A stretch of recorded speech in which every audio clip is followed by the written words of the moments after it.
आप देख रहे हैं एबीपी गंगा। मैं हूं स्नेहलता और उत्तराखंड प्राइम की शुरुआत करते हैं, जहां कोरोना के बढ़ते संक्रमण को देखते हुए उत्तराखंड में कोरोना कर्फ्यू 10 मई तक के लिए बढ़ाया गया है। सीएम ने मंत्रियों के साथ अनौपचारिक बैठक करके ये फैसला लिया है, जिसके बाद देहरादून, हरिद्वार, नैनीताल, उधम सिंह नगर में कोरोना कर्फ्यू को 10 मई के लिए बढ़ा दिया गया है। हरिद्वार की अगर आप बात करेंगे तो कुंभ नगरी के सभी क्षेत्रों में कोरोना कर्फ्यू लागू है और जरूरी सेवाओं को छोड़कर सभी दुकानें बंद रखने के आदेश हैं।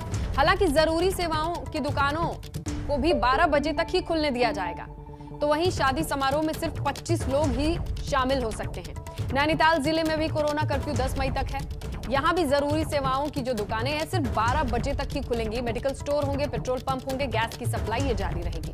शादी में भी 25 और अंतिम संस्कार में 20 लोग शामिल हो सकेंगे। तो ये तमाम नियम बनाए गए हैं 10 तारीख तक के लिए।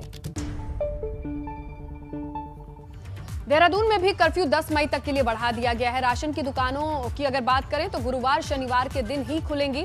पिछले 24 घंटे में कोरोना संक्रमण की रफ्तार ने सारे रिकॉर्ड तोड़ दिए। ऐसे में भले ही कोरोना चेन ब्रेक करने पर काम किया जा रहा है, लेकिन बाजारों की हालत ठीक नहीं है।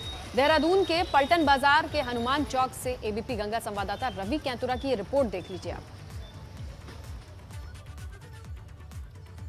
देहरादून सहित कई जगहों पर अब जो कर्फ्यू है उसको 10 मई तक बढ़ा दिया गया है और ऐसे में सबसे खास बात है कि जो दुकानें खुलेंगी वो सिर्फ बृहस्पतिवार यानी कि आज और इसके बाद शनिवार को खुलेंगी। ऐसे में अगर मार्केट की बात करें तो मार्केट में काफ़ी भीड़ है और सोशल डिस्टेंसिंग अगर आप देखेंगे तो कहीं भी कोई मेंटेन नहीं हो पा रही है।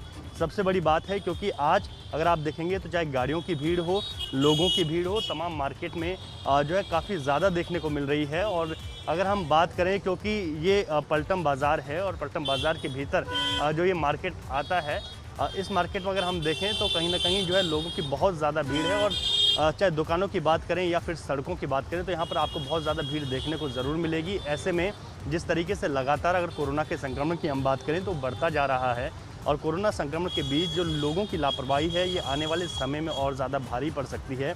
आज इस मार्केट में भीड़ की वजह यह भी है क्योंकि अब अल्टरनेट डेज़ पर दुकानें खोलने का निर्णय लिया गया है। 10 मई तक का जो कर्फ्यू देहरादून में लगाया गया है उसमें आज और अब सिर्फ शनिवार को दुकान खुल पाएगी। ऐसे में लोग काफ़ी बड़ी संख्या में बाहर आए हैं और दुकानों पर अगर आप देखेंगे तो दुकानों पर भीड़ है, सड़कों पर भीड़ है। ऐसे में अगर हम कोरोना कर्फ्यू की बात करें तो लगातार इस तरीके की तस्वीरें सड़कों पर भी हैं, मार्केट में भी हैं। ऐसे में बढ़ते हुए संक्रमण के बीच अगर इस तरीके की जो दिक्कतें हैं, जो तस्वीरें जो बनती जा रही हैं, क्योंकि लगातार अगर हम बात करें तो पिछले 24 घंटों में उत्तराखंड में कोरोना का जो रिकॉर्ड है वो पिछले सारे रिकॉर्ड टूटे हैं। सबसे अधिक मामले आए हैं, मौतें लगातार बढ़ रही हैं। ऐसे में लोगों को भी संक्रमण से खुद को बचाना होगा और जिस तरीके की स्थितियाँ खासतौर पर बाज़ारों में बन रही हैं इनसे अपने आप को दूर रखना होगा, तभी हम कोरोना की चेन को तोड़ सकेंगे। अपने सहयोगी क्रिस्टोफर लॉरेंस के साथ रवि कैंतुरा, एबीपी गंगा, देहरादून। देहरादून की हालत देख ली आपने, लेकिन हरिद्वार की बात करेंगे तो यहाँ भी बाजारों में चहल पहल है। लोग बाजारों में बेरोक टोक घूम रहे हैं। हर की पौड़ी पर आप देखेंगे कि स्नान के लिए श्रद्धालु आ रहे हैं। कोविड नियमों की जमकर धज्जियां उड़ाई जा रही हैं, तो अभी भी सख्ती से पालन नहीं किया जा रहा है। लोग बेवजह अगर घूमेंगे तो कोरोना की जो चेन है वो ब्रेक कैसे होगी। और ये तस्वीरें देखिए जरा, तमाम लोगों का इस तरीके से इकट्ठा होना। कर्फ्यू का मतलब सिर्फ और सिर्फ कोरोना की चेन को ब्रेक करना है। यहां पर इसे सख्ती से पालन कैसे कराया जाएगा, ये बहुत बड़ी चुनौती है प्रशासन के लिए। लोग अगर नहीं समझ रहे हैं तो यही लोग अस्पताल के बाहर अगर लंबी लाइन लगा के खड़े हो गए तो प्रशासन की जिम्मेदारी है कि इनको इलाज चाहिए, इनको ऑक्सीजन चाहिए। तो अगर यहां पर इन्हें कंट्रोल कर लिया जाएगा तो उस लाइन से बच सकते हैं। तो 10 मई तक बढ़ाए गए कोरोना कर्फ्यू का हरिद्वार में ज्यादा असर दिखाई नहीं दे रहा है। बाजारों की बात कर लीजिए आप, गली मोहल्ले ज्यादातर दुकानें खुली हैं। हालांकि दोपहर 12 बजे तक कुछ ढील दी गई थी और 12 बजे के बाद सभी दुकानों को बंद किया जाने का आदेश था। वहीं हर की पैड़ी के आसपास कई दुकानें खुली रहीं, लेकिन सबसे गंभीर तस्वीर ये हर की पैड़ी की है। जरा देखिए, भारी तादाद में श्रद्धालु पहुंच रहे हैं, कोई सोशल डिस्टेंसिंग नहीं है, कोई मास्क, और मास्क पहन के नहाएगा कैसे। तो ये तमाम चीजें एक्सक्यूज लोगों के पास हैं। और कैसी स्थिति है, पंकज राणा की ये रिपोर्ट देखिए। कोरोना संक्रमण के बढ़ते प्रकोप को देखते हुए कई बड़े शहरों में लॉकडाउन लगा दिया गया है और इसके साथ ही हरिद्वार में भी 10 मई तक कोरोना कर्फ्यू जारी है। हरिद्वार में कई दुकानें ऐसी हैं जो खुली हैं, बाजारों में चहल पहल है। हालांकि 12 बजे तक कुछ ढिलाई दी गई है, लेकिन उसके बावजूद भी तमाम लोग बाजारों में आवाजाही कर रहे हैं। उनको रोकने वाला कोई नहीं है, बाजारों में पुलिस नहीं है। लेकिन इसके साथ ही हर की पौड़ी पर किस तरह का नजारा है, इसकी तस्वीर हम आपको दिखाते हैं। मेरे पीछे आप देखिए कि हर की पौड़ी पर जो लोग हैं, बाहरी प्रदेश से जो लोग आए हैं, बहुत बड़ी संख्या में यहाँ पहुंचे हैं और अलग अलग तरह से यहाँ पर पूजाएं की जा रही हैं। कुछ पिंडदान के लिए आए हैं, अस्थि विसर्जन के लिए आए हैं। लेकिन यहाँ पर सबसे बड़ी बात यह है कि जो एक सोशल डिस्टेंसिंग होनी चाहिए थी, कोरोना के जिस तरह से प्रकोप बढ़ रहा है, उसके बावजूद जो कोरोना की गाइडलाइन का पालन किया जाना चाहिए था, वो नजर नहीं आ रहा है। हालांकि दोपहर का वक्त हो गया है, अब भीड़ कम है, लेकिन सुबह के टाइम यहाँ बहुत बड़ी संख्या में लोगों की भीड़ थी। इस तमाम चीजों को देखकर, इस स्थिति को देखकर ये कहा जा सकता है कि लोग अभी भी कोरोना संक्रमण के बढ़ते प्रकोप से भयभीत नहीं है, डर नहीं रहे हैं। उसके बावजूद भी तमाम लोग अलग अलग प्रदेशों से आ रहे हैं। हालांकि बॉर्डर एरिया पर चेकिंग की जा रही है और ये कहा जा रहा है कि बॉर्डर पर जिसके पास RT-PCR की निगेटिव रिपोर्ट है, उनको ही एंट्री मिल रही है। लेकिन जिस तरह से बड़ी संख्या में आ रही है, लोग गंगा स्नान कर रहे हैं, बेरोक-टोक कर रहे हैं। और इससे भी गंभीर बात यह है कि यहाँ पर इन लोगों को रोकने वाला या इनसे पूछने वाला कि आप कोरोना के नियमों का पालन कर रहे हैं, नहीं कर रहे हैं, यहाँ पर एक भी पुलिसकर्मी मौजूद नहीं है। कुंभ के बाद यहाँ इस तरह की स्थिति बन गई है। जब कुंभ चल रहा था तो यहाँ पर तमाम पुलिस के जवान मौजूद रहते थे, तमाम जो सुरक्षा कर्मी हैं वो मौजूद रहते थे। लेकिन फिलहाल आप तस्वीर देख रहे हैं किस तरह से यहाँ पर लोग बेरोक-टोक घूम रहे हैं, सोशल डिस्टेंसिंग का पालन नहीं कर रहे हैं। कई लोग ऐसे हैं जो मास्क नहीं लगा रहे हैं। इस बात से अंदाजा लगाया जा सकता है कि लोगों के अंदर अभी भी कोरोना को लेकर भय नहीं है, इसलिए ये सब लोग बेरोक-टोक घूम रहे हैं। हरिद्वार से अपने सहयोगी संजय कुमार के साथ पंकज राणा, ABP गंगा। तो ये रिपोर्ट देखिए आपने। चलिए अब सीधा जुड़कर जानकारी और लेने की कोशिश करते हैं। पंकज राणा हरिद्वार से हैं, देहरादून से रवि केंतुरा हैं। दोनों से जानने की कोशिश करते हैं कि इस रिपोर्ट बनाने के दरमियान उन्होंने बहुत सारी चीजें देखी होंगी जो इसमें भले ही ना जुड़ी हों, लेकिन आपकी आंखों के सामने हो रही हैं। रवि, आपके पास आते हैं, वहां पर भी वही असर है क्या? ऐसा तो नहीं है कि लोगों को लग रहा है सिर्फ 12 बजे तक दुकान खुली है, इसीलिए जल्दी जल्दी जाकर, चाहे भीड़ हो या ना हो, हमें अपने सामान लेकर वापस आना है? कहीं ये 12 बजे वाला जो लिमिट है लोगों को पुश तो नहीं कर रहा है भीड़ लगाने के लिए? देखिए स्नेहलता, जो एक्चुअल जो स्थिति है वो ये है कि लोगों के अंदर एक डर है कि जो स्थितियां उत्तराखंड की बन रही हैं वो लॉकडाउन की तरफ इशारा करती हैं। ऐसे में सरकार की कल एक बहुत महत्वपूर्ण बैठक भी हुई, मुख्यमंत्री ने बैठक ली और उसमें कहीं ना कहीं अगर अभी तक की हम बात करें तो सरकार भी लॉकडाउन का साहस नहीं जुटा पा रही है, जबकि लोग ये चाहते हैं कि लॉकडाउन लगे। दूसरी तरफ जो दुकानों को खुलने की बात है, इसमें सिर्फ राशन की दुकानों को खुलने की अनुमति है 12 बजे तक। और ऐसे में लोगों को ये डर है कि आने वाले वक्त में लॉकडाउन लगेगा तो राशन की कोई किल्लत ना हो। लेकिन कुछ चीज़ें स्पष्ट कर दी जाएं कि सरकार अगर जो भी आगे का कोई बड़ा निर्णय लेती है तो उसमें लोगों को कोई दिक्कत ना हो, इन सब चीज़ों को ध्यान में रखा जाएगा। तो अब लोगों की बड़ी जिम्मेदारी बन जाती है कि उस भय को अपने आप से दूर कर ले और सीधे सीधे जिस तरीके की जो भयावह स्थिति, जो भीड़ बन रही है, जो आने वाले वक्त में चिंता पैदा कर सकती है, उन सब चीज़ों से दूरी बना लें।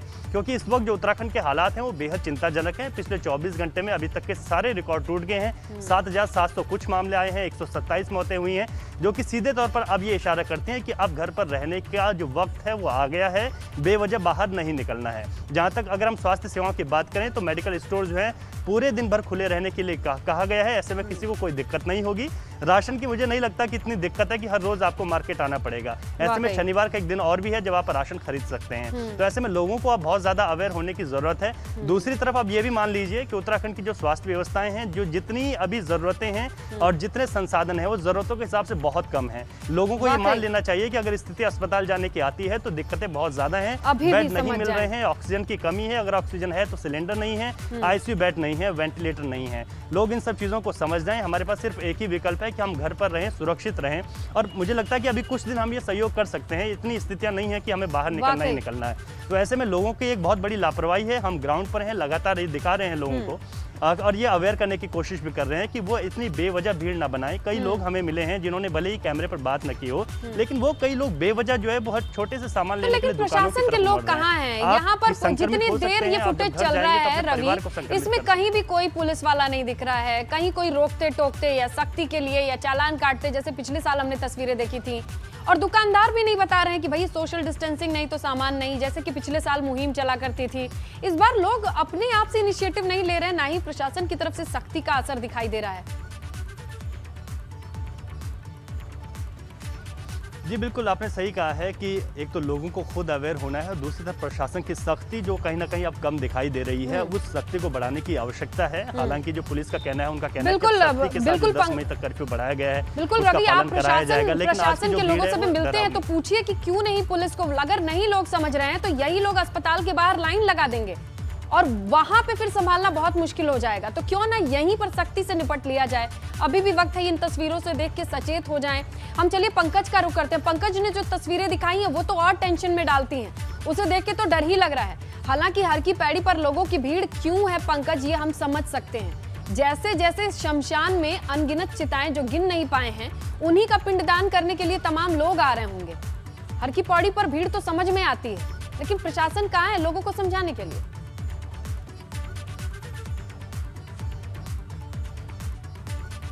से मौतों का आंकड़ा देश भर में बढ़ रहा है, उसी वजह से हर की पौड़ी पर भी लोगों की संख्या बढ़ रही है। लेकिन इसके साथ ही कुछ लोग ऐसे भी हैं जो बेवजह स्नान के लिए आ रहे हैं, मौज मस्ती के लिए आ रहे हैं, गंगा में स्नान के लिए आ रहे हैं। लेकिन उनसे ये पूछने वाला नहीं है, प्रशासन का एक भी कर्मचारी, पुलिस का कर्मचारी हर की पौड़ी मौजूद नहीं है। सोशल डिस्टेंसिंग है या नहीं है, मास्क का पालन लगा रहे हैं लोग, नहीं लगा रहे हैं, इनको पूछने वाला कोई नहीं है। थोड़ी सी वहाँ सख्ती की जाए, लोगों से पूछा जाए, बेरोक-टोक उनको ना आने दिया जाए, उनसे पूछा जाए कि आप कहाँ जा रहे हो, क्यों जा रहे हो, तो शायद इतनी भीड़ ज्यादा नहीं होगी। और जिस तरह से पूजा पाठ किए जा रहे हैं, तमाम पंडित व पुरोहित पूजा पाठ कर रहे हैं, 20-20 लोगों को एक साथ बैठाया जा रहा है, ये बड़ी गंभीर स्थिति बन रही है कि लोग समझ नहीं पा रहे हैं कि बिल्कुल के बाद प्रशासन थक गए हैं, कर्मचारी थक गए हैं, ये कानून व्यवस्थाओं को बनाने वाले लोग थक गए हैं, कुंभ की थकान है, क्या है,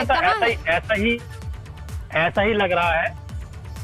स्थिति ऐसी लग रही है कि पुलिस शायद कुंभ मेले के बाद थक चुकी है, इसी वजह से वो कई जगह नजर नहीं आ रहे हैं। ये हर की पौड़ी कहीं नहीं, मार्केट में भी इस तरह का नजारा है। जहाँ हम गए वहाँ पर एक दो पुलिसकर्मी है, वो अपना छांव में कुर्सी लगाकर बैठे हैं, लोग आ रहे हैं, जा रहे हैं, किसी ने मास्क लगाया है, नहीं लगाया है, सब कुछ चल रहा है, किसी को पूछने वाला नहीं है। हालांकि ये इसलिए भी क्रिएट हुई है क्योंकि सरकार ने इसका मिनी लॉकडाउन नाम दे दिया है, और मिनी लॉकडाउन की वजह से लोगों को समझ में आ गया है कि आप जा सकते हो, कोई किसी को रोकने वाला नहीं है। ग्रामीण लोग भी आ रहे हैं, सब दुकानें खुली हैं, लोग चोरी से गली मोहल्लों में दुकानें खोले बैठे हैं, जूस की दुकानें खुली हैं, अलग अलग जो प्रसाद की दुकानें होती है, गिफ्टों की दुकानें होती है, गली मोहल्ले में खुली हैं। ये छोटी छोटी गलियां हैं, हमने कई दुकानें देखी वो खुली हैं। लोग हालांकि पुलिस के आने का इंतजार करते हैं, देखते हैं आ रहे नहीं, जब नहीं आती पुलिस को शटर ओपन करके अपना बैठे हैं आराम से, तमाम चीजें हो रही हैं। तो ये बड़ी गंभीर स्थिति बनी हुई है पूरे प्रदेश भर में।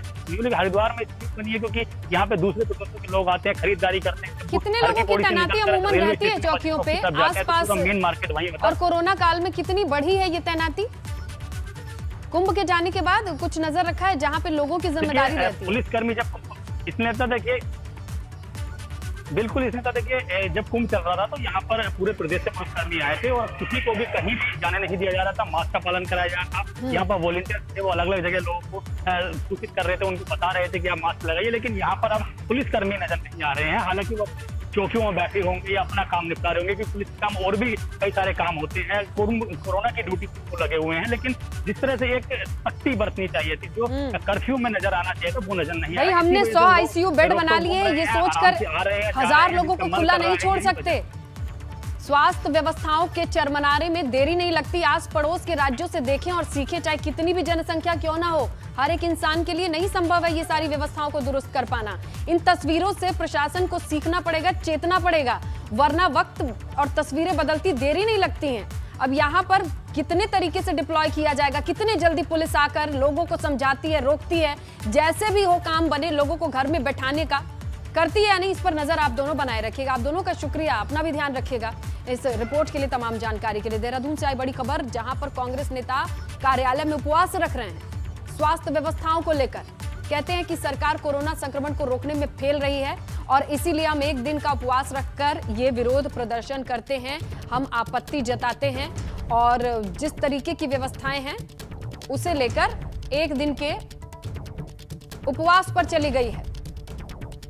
वेंटिलेटर की कमी है और तमाम व्यवस्थाओं को घेरे में लेते हुए एक दिन का उपवास रखा है कार्यालय पर बैठकर। सांकेतिक उपवास है। प्रदेश के अंदर कोरोना की महामारी लगातार बढ़ती जा रही है और एक दिन के अंदर 7000 से ज़्यादा कोरोना संक्रमित मरीज आ रहे हैं और जो मौत का आंकड़ा भी है वो लगातार जो है आगे बढ़ता जा रहा है। प्रदेश के अंदर कोरोना की महामारी से लड़ने के लिए जो व्यवस्थाएं होनी चाहिए थी वो नदारद है।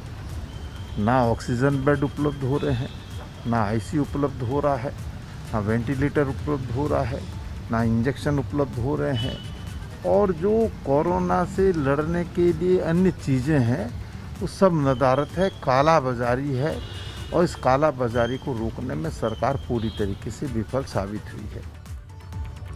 उधर संक्रमण बढ़ रहा है, इधर विपक्ष में बयानबाजी बढ़ रही है। अगर आप देखेंगे तो सीधे सीधे एक दूसरे पर आरोप प्रत्यारोप का जो दौर है वो शुरू हो चुका है। विपक्षी दल कांग्रेस का कहना है कि सरकार को कुछ ठोस कदम उठाने की जरूरत है। कोविड कर्फ्यू से किसी तरह का फायदा नहीं हो रहा, बल्कि सरकार को अब कंप्लीट लॉकडाउन के लिए सोचना होगा। तो वहीं भाजपा का कहना है कि सरकार उचित कदम उठा रही है, जो जरूरत है उसके हिसाब से ही हर संभव प्रयास किए जा रहे हैं। कोविड की चेन तोड़ने के लिए उत्तराखंड सरकार और उत्तराखंड का प्रशासन, देहरादून जिले का प्रशासन, जहां सबसे ज्यादा संक्रमण फैल रहा है, मैं समझता हूं कि कर्फ्यू की जो पॉलिसी है उससे थोड़ा सा अलग हट करके सोचना पड़ेगा और लॉकडाउन के बारे में सोचना पड़ेगा, कंप्लीट लॉकडाउन के बारे में सोचना पड़ेगा। आपको अगर चेन तोड़नी है, क्योंकि मृत्यु दर लगातार बढ़ती जा रही है, यहाँ पर लगातार संक्रमण बढ़ता जा रहा है, और संक्रमण और मृत्यु दर पर अगर नियंत्रण आपने करना है, उसकी चेन अगर आपको तोड़नी है, तो आपको कर्फ्यू के बजाय लॉकडाउन के बारे में सोचना पड़ेगा। उत्तराखंड में कोरोना के खिलाफ लड़ाई माननीय मुख्यमंत्री श्री तीरथ सिंह रावत जी के नेतृत्व में पूरी मजबूती के साथ लड़ी जा रही है, और इसके हर पहलू पर सरकार का पूरा ध्यान है। चाहे मामला दवाओं का हो, चाहे चिकित्सालयों का हो, चाहे ऑक्सीजन सपोर्टेड बेड्स का हो, ऑक्सीजन की आपूर्ति का हो, वैक्सीनेशन का हो, चाहे टेस्टिंग का हो। चलिए इसी खबर पर रुक करते हैं हमारे सहयोगी रवि कैंथुरा का, उनसे जानने की कोशिश करते हैं। देखिए, सलाह भी दी जा रही है। सूर्यकांत धस्माना का ये कहना है कि मिनी कर्फ्यू से कुछ नहीं होगा, लॉकडाउन। लेकिन लॉकडाउन का दूसरा पहलू क्या है रवि? ये हमने भी देखा था कि रोजी रोटी दिहाड़ी वाले लोग हैं, वो लॉकडाउन का नाम सुनते ही चल पड़ते हैं, फिर बॉर्डर पे भीड़ लगती है, उसको लेकर भी सरकार की जिम्मेदारी बनती है। फिर वहां से नई तस्वीर होती है कि इनको खाने पीने का दो, इनकी देख रेख करो। तो किस तरीके से देखा जाए कि आरोप प्रत्यारोप के दौर के बीच का रास्ता कुछ नजर तो नहीं आ रहा? बिल्कुल सुनीता, देखिए कांग्रेसी की अगर हम बात करें विपक्ष के तौर पर, तो अपनी भूमिका अपना काम कर रहा है और लगातार जो सरकार के जो प्रयास है उनको वह सफल बता रहा है। आज हम बात करें तो प्रदेश अध्यक्ष खुद जो है उपवास पर बैठे हैं, उनके साथ तमाम कांग्रेसी कार्यकर्ता भी हैं। ये सांकेतिक उपवास क्या है? वेंटिलेटर्स नहीं है, ऑक्सीजन नहीं है, आईसीयू बेड्स नहीं है।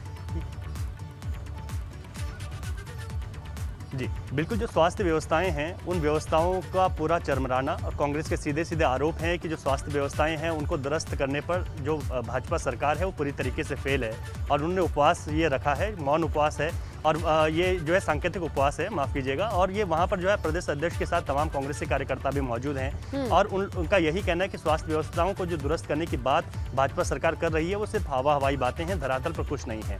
अगर हम बात करें तो वहीं अगर प्रदेश उपाध्यक्ष की बात करें तो उन्होंने लॉकडाउन की तरफ बात की है कि लॉकडाउन होना चाहिए, तभी इस चेन को तोड़ा जा सकता है। बीजेपी की बात करें, जो सरकार है, तो सरकार ये कह रही है कि तमाम कोशिशें, तमाम प्रयास किए जा रहे हैं, जितना भी संभव हो सके वो किया जा रहा है, और अभी उनको ये लगता है कि जो मौजूदा वक्त है उसमें जिस तरीके का रवि, ये वही सारी बातें फिर से घूम फिर के आ रही हैं। कुछ नया नजर नहीं आ रहा, लेकिन हम नजर बनाए हुए हैं तमाम अपडेट्स पर। आपका शुक्रिया रवि, तमाम जानकारी दी। चलिए अब देहरादून से आई खबर का रुख करते हैं। कोरोना महामारी को देखते हुए उत्तराखंड के आईएएस एसोसिएशन का एक फैसला सामने आया है। कहते हैं कि 3 महीने तक आईएएस सीएम राहत कोष में अपने 1 दिन की सैलरी देंगे। मई, जून, जुलाई में एक दिन का वेतन सीएम राहत कोष में दिया जाएगा। अपर मुख्य सचिव मनीषा पंवार ने ये जानकारी दी है और ये आदेश भी जारी किया है। रुड़की में एक निजी अस्पताल में सोमवार रात ऑक्सीजन की कमी से 5 मरीजों की मौत हो गई। मृतकों के परिजनों का कहना है कि अस्पताल प्रबंधन की लापरवाही से उनके परिजनों की जान गई है, इसीलिए अस्पताल पर सख्त कार्रवाई की जानी चाहिए। वहीं जॉइंट मजिस्ट्रेट नमामि बंसल का कहना है कि मामले की गंभीरता को देखते हुए मजिस्ट्रियल जांच की बात की जा रही है। खामियां मिलने पर सख्त एक्शन भी लिए जाएंगे। तो रुड़की में ऑक्सीजन सिलेंडर नहीं मिलने से कांग्रेस विधायक फुरकान अहमद नाराज हैं। उन्होंने जरूरतमंदों को ऑक्सीजन नहीं मिलने से नाराजगी जताई है। कहते हैं कि ऑक्सीजन प्लांट में पहुंचे हैं, जहां उन्होंने अपना गुस्सा जाहिर किया आपको बता दें कि कलियर थाना क्षेत्र के इमली खेड़ा में ऑक्सीजन प्लांट है, लोगों को वहां ऑक्सीजन नहीं मिल रही है, अब जिसको लेकर विधायक ने अपनी नाराजगी जताई है। ये इमली खेड़ा माँ गंगा गैस प्लांट है, इसमें हम आए क्योंकि यहाँ लोगों को शिकायत मिल रही थी लोकल वालों की कि हमें गैस नहीं मिला, क्योंकि हमारे कलियर शरीफ में बाजूवेड़ी में गैस ना मिलने की वजह से उनकी डेथ होगी। तो आज हमने आकर यहाँ पर बात करी तो मैं पहले आनाकानी करती, हमें डीएम साहब ने मना कर रखा कि लोकल को ना दो। फिर हमने अधिकारियों से बात करी, जो फिर मौके पर एसडीएम आए, तो सीओ आए, इंस्पेक्टर आए और सब जो उनके जिम्मेदार थे वहाँ पर उन सब ने आश्वासन दिया कि नहीं, हम लोकल वालों को गैस देंगे, जिसे भी डॉक्टर का पर्चा होगा, जिसे ऑक्सीजन की ज़रूरत होगी, हम फर्स्ट प्रायोरिटी पर लोकल वालों को देंगे। उत्तराखंड प्राइम में इतना ही। तमाम खबरों के लिए आप बने रहिए एबीपी गंगा के साथ। खबर आपकी जुबान।